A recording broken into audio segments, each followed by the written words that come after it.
हम पंजाब के मामलात की बात कर रहे हैं और जो तरक्याती फ़ंड्स दिए जा रहे हैं, पेशकश की गई है वज़ीर आला पंजाब की जानिब से जो पीपल्स पार्टी और नून लीग के रहनुमाओं को, उसके ऊपर हो रहा है कि क्या ये हॉर्स ट्रेडिंग है, हाँ या नहीं, के ऑप्शंस हैं।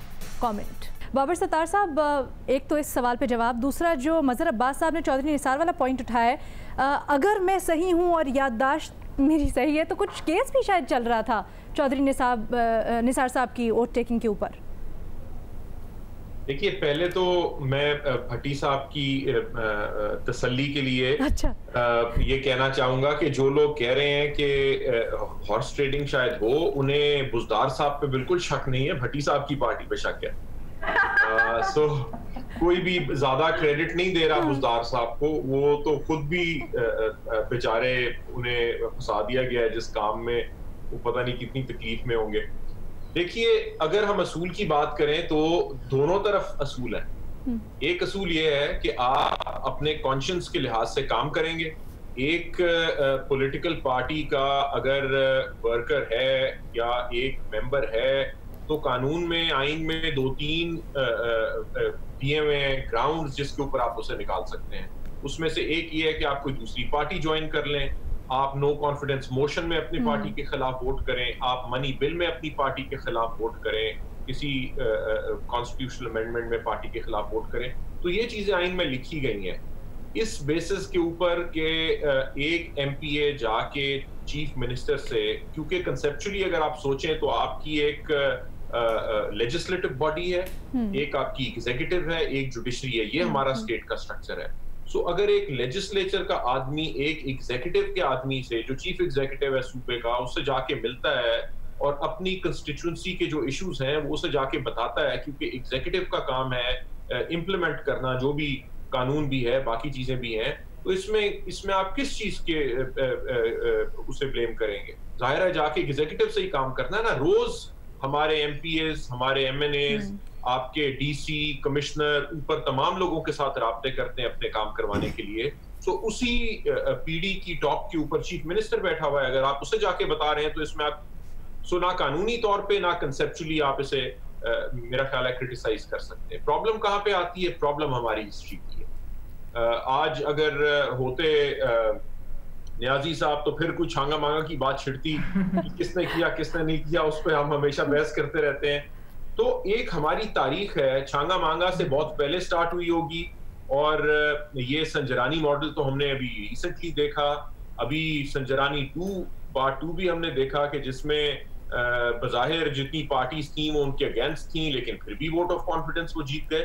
तो ये हमारी एक हिस्ट्री है जिसमें, और जिसका फिर जिक्र मज़हर साहब ने भी किया कि आप उन्हीं चेहरों को देखते हैं, कल तक वो एक की कस्में खा रहे हैं, आज वो दूसरे की कस्में खा रहे हैं और शर्मिंदा भी नहीं होते। और वही पॉलिटिकल पार्टीज हैं जो कहती हैं, बुरा भला कहती हैं, और जब वक्त आता है, इमरान खान साहब को देख लें, उनके तो कई दफा वो शेख रशीद साहब वाला प्रोग्राम तो लोग रोज चला देते हैं कि वो कह रहे थे। बाबर साहब, अभी जो आपने बात कही ना, उससे मेरा ध्यान वजीर आजम साहब के कुछ दिनों पहले के बयान पे जाता है, जब वो कहते हैं कि वजीर आला जो हैं वो बहुत ताकतवर हैं और गैर ज़रूरी तौर पर ताकतवर हैं। तो क्या फिर हम यही समझें कि जो वजीर आला साहब को किसी भी सूबे के पावर्स दे दी गई हैं, उसकी आड़ में ये सब कुछ फिर लेजिटिमाइज कर दिया जाता है?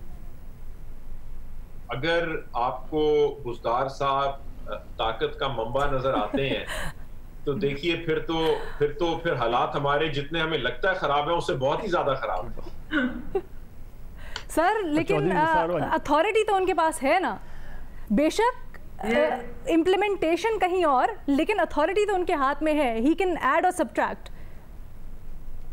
या नहीं? अलीना, एक बात याद आ रही कि जब अभी राणा साहब ने 1 साल पहले भी चलो इन पे बयानात दिए, उस पर भी कोई कार्रवाई नहीं हुई। और जब सेनेट का इलेक्शन हुआ था तो चौधरी ये जो सरवर साहब हैं, ये गवर्नर साहब हैं, इनको मुस्लिम लीगियों ने कुछ ने वोट दिए थे, उस पर भी मुस्लिम लीग ने कहा था कि हम एक्शन लेंगे, लेकिन कभी नहीं लिया, कोई नहीं लिया। बट मज़हर साहब, देखिए, एक तो वो चाह रहा था चौधरी निसार वाली बात अगर क्लियर हो जाती। दूसरी बात, और देखिए चीज़ ये नहीं है सर, मैं इसमें पॉइंट ऑफ नहीं, देखिए जो बाबर साहब बात कह रहे हैं उसमें पॉइंट ऑफ कंटेंशन क्या है। चीज़ ये है कि जाहिर है आपको काम होगा, आप मिनिस्टर के पास जाएंगे, आपको काम होगा, आप चीफ मिनिस्टर के पास जाएंगे, आपको काम होगा, आप प्राइम मिनिस्टर के पास जाएंगे।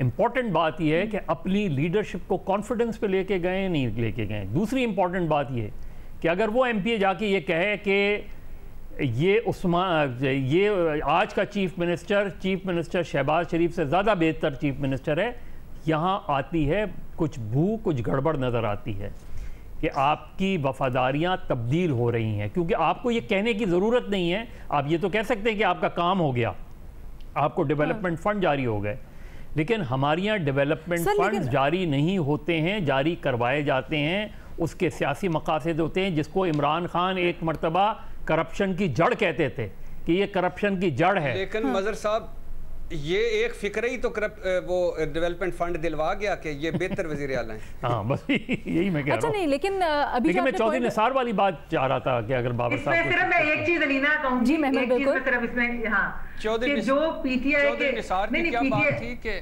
मेरा स्पीकर बंद था, वो बात ये थी कि वो एमपीए मुंतखब हो गए, आज तक ओथ नहीं लिया, तो अब उस सीट का वो उस पर तो बाबर चले बात कर लेगा, शोले का डायलॉग बोल के। मैं सिंपल सी बात ही कहना चाहती हूँ कि पीटीआई के अपने कुछ हल्के कुछ लोग ऐसे हैं, मेंबर्स हैं, एमपीएस और एमएनएस कि जिनके हल्के में एमपीए के फंड नहीं सीएम पंजाब में थे, क्योंकि वो नाराज है पर्सनली से किसी वजह से, उनके बयानात की वजह से या कोई ऐसे ही है, बल्कि तो इसलिए मेरे ख्याल में अगर वो इन लोगों को दे रहे हैं तो फिर अपनों को भी देख ले, मतलब थोड़ा सा जरा बाबर साहब जरा चौधरी निसार साहब पर भी रोशनी डालें कि वो एमपीए जो नहीं उन्होंने लिया तो वो क्या खत्म हो गई कि अभी है?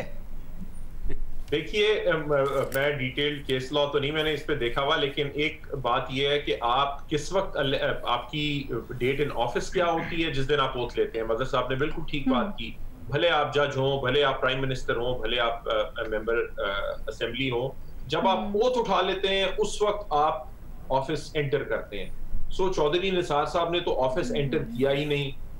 सो अगर एक सीट खाली है और इसके ऊपर लॉ भी बड़ा एम्फसाइज करता है, हमारा केस लॉ भी, कि आपने किसी भी इलाके के लोगों को डिसएनफ्रेंचाइज नहीं करना। सो चौधरी निसार साहब की जो कंस्टिट्यूएंसी है उसके लोग तो डिसएनफ्रेंचाइज हैं, क्योंकि उनकी बात करने वाला असेंबली में इस वक्त कोई मौजूद नहीं है। और बाकी केसेस में अगर कोई डिस्क्वालीफाई हो जाए, कोई फौत हो जाए, तो फिर एक अपना प्रोसेस है कि आपके एक टाइम फ्रेम दिया हुआ है कि आपने उसके ऊपर री इलेक्शन करना है। अच्छा, इसके ऊपर देखना पड़ेगा। इसके ऊपर मैं ये डिस्क्लेमर दे दूं कि अभी हम बात कर रहे हैं, लेकिन ये हतमी नहीं है। जो सर्च किया मैंने अभी तक उसमें यह है कि एक शायद इसके खिलाफ पिटीशन दायर की हुई है, तो उसका शायद फैसला आना बाकी है। इसको हम अगले प्रोग्राम में टेकअप करेंगे और यकीनन इस सवाल के ऊपर बाबर साहब आपकी भी इंसाइट चाहेंगे कि अगर तो ऐसा है या वो फैसला आ गया है तो इसके आगे क्या हो सकता है और क्या हुआ। हमारे पास अभी प्रोग्राम का टाइम खत्म हो गया है, हम कल आपसे दोबारा मुलाकात करेंगे। अल्लाह हाफ़िज़।